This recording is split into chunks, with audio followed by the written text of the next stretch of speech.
You're now diving into the fish tank. Dive up in that fish tank. Who that?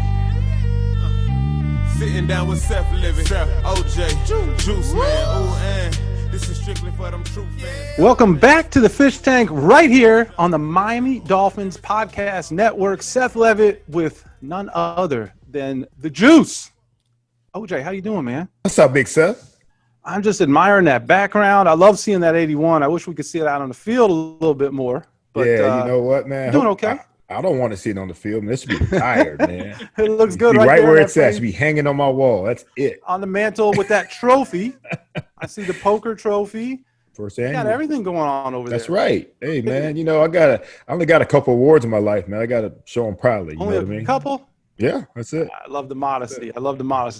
Well, Juice is in the house. DJ Preach, of course, in the house. Leon is somewhere hiding in the shadows in the house. And our guest today is a guy that we've been trying to get on, but, you know, he's a busy dude. He was getting busy. his 14th college degree. He had gone back to school.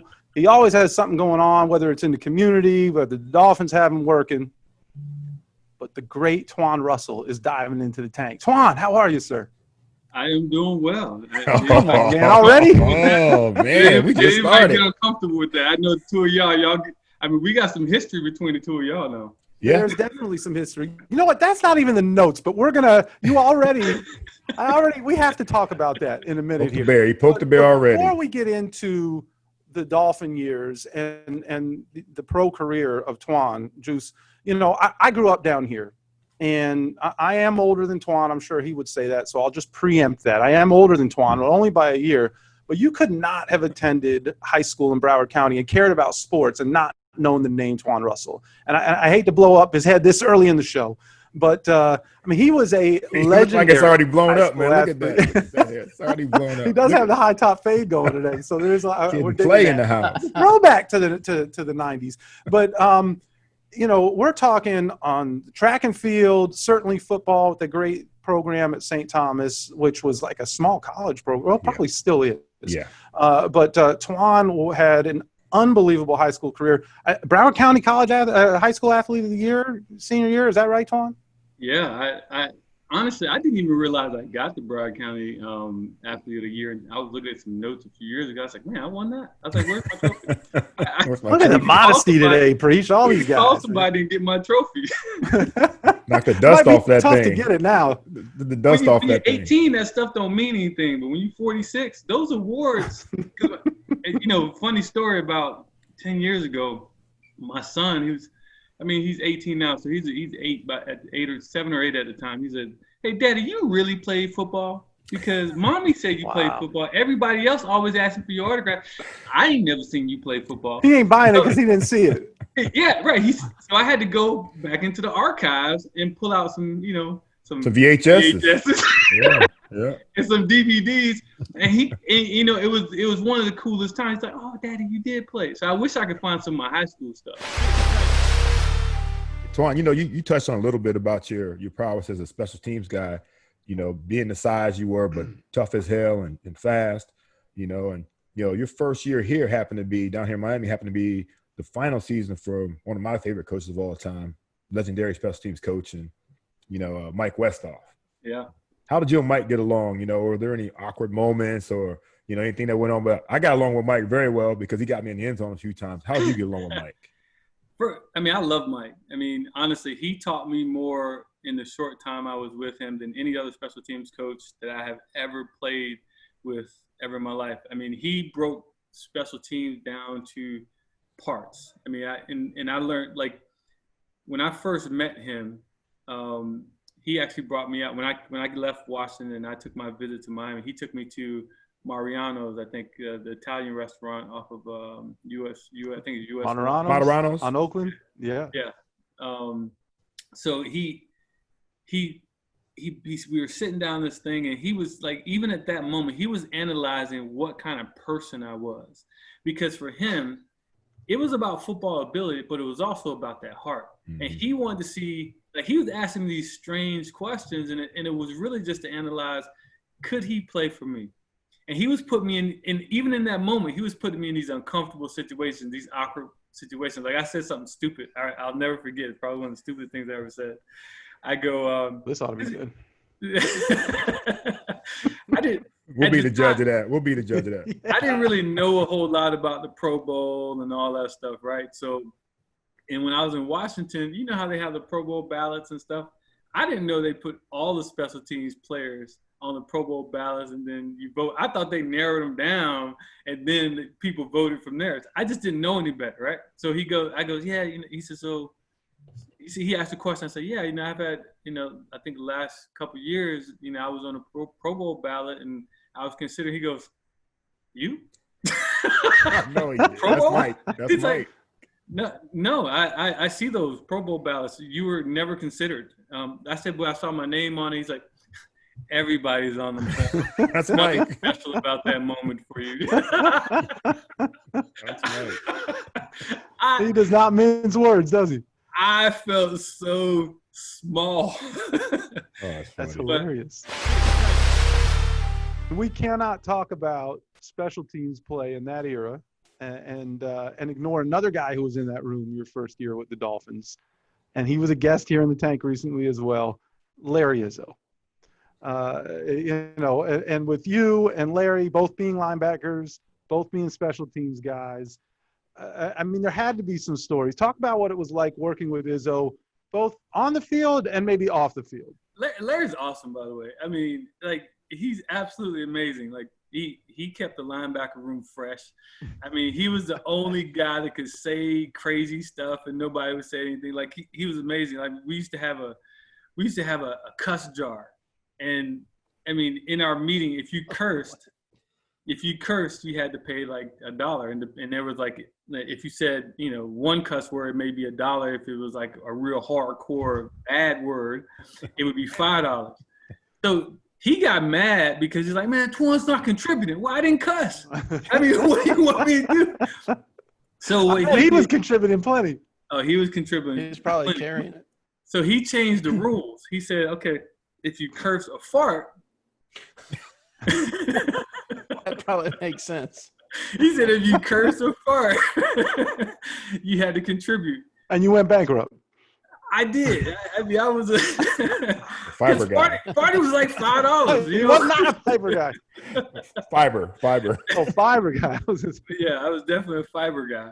So at the end of the season, he took all the money. We had like $2,500 in this. Damn. Jar. I mean, it was a lot of money because, I mean, we had some characters. At the end of it, he said, "Hey, let's buy some raffle tickets." I'm like, raffle tickets? Like, who want to buy some raffle tickets? He's like, yeah, let's buy some raffle. So everybody agreed. Raffle tickets are like lotto tickets. Like what raffle? Lotto tickets. Florida lotto tickets. I'm sorry. Okay. Florida lotto That's tickets. all right. Well, I thought you were selling them the Russell Reading Room That would be pretty cool. fundraising. Yeah. So he brought some lotto tickets, and he brought $2,500 of lotto tickets. First of all, I was complaining because he needs to bring us and let everybody see, you know, the lotto tickets. Yeah, like No in a one ever corporate saw- setting, when you do that, they sit the print out and they give you all the numbers and everybody knows what tickets. But no one ever saw it. No one ever actually saw the sheet. That sheet My man is. it has been lost since 2000. I'm still looking for the sheet. He Didn't might come have back. won. Hey, sorry guys, we didn't win. $2,500 tickets, we didn't win anything. He might have Not a won. dime. Like, we don't know. Because can't you win like partial amounts like in lotto? Like Yeah. Yeah, $5 up to whatever the You jackpot can win is. hundreds of thousands of dollars and not Yeah. win the big pot. we Yeah. bought 25. You gonna tell me we didn't win $500? Like we could have won something. So that was And probably. nobody ever asked. What was he saying? I'll bring it tomorrow. It was Larry. It was the end of the season. I mean, They've gone. I love it. Oh, that's true. That's right. He was done. Yeah, was once you leave, it's over. And He Yeah. probably lost it in that bed at the elbow room, Juice, where That's he nearly right. drowned. That's probably what happened to it. Oh, I What heard about on I the heard- field? I heard What that about story. on the field? Like when you guys were, you know, I don't know enough about it, who was playing what position, but what was that like playing with his? I mean, you know, you're talking. He was shady. He was shady. He know he was shady. Larry know he was shady. When we run down the kickoffs, because you know, different weeks we would have an emphasis who's gonna break the wedge. Oh yeah. So Larry used the excuse, well, Twan's faster than me, so he's gonna get there first. Let him break the wedge, and I'll fall in behind. But I'm all the way on the left side of the field. They run the wedge to him on the right side of the field. So I'm taking 20 more steps than him to get to the same spot. Are you 20 steps faster than him? No, he just slows down. Like, he's smart. Like, I can't hate him for it. He slowed down just a nudge and said, let Twan hit the wedge and get knocked out. And he just kind of stayed right behind. He would make the tackle. And that's how he would get me every year. That's how he actually beat me. I think we were close. He might have beat me the year we played together, tackle-wise, and because he would slow down just before contact. So I didn't know this till we interviewed Iz, and Iz is one of my closest friends that I've ever worked with in the team. But he has the most recorded special teams tackles in the history of the NFL. And you think about, he's played on a lot of successful teams and had a long career and was a hell of a player. But now we're finding out that there might have been a little secret sauce that he had. This is brilliance. Because I love it. He is very football smart. Like, I say shady sarcastically, but he was smart. And I'll tell you, he read punt returns better than kickoff returns better than anybody I've ever seen. Like, the nuances of his moves. Like, when you look at him, you say, he's not the fastest guy. He's not the biggest guy. He's not the strongest guy.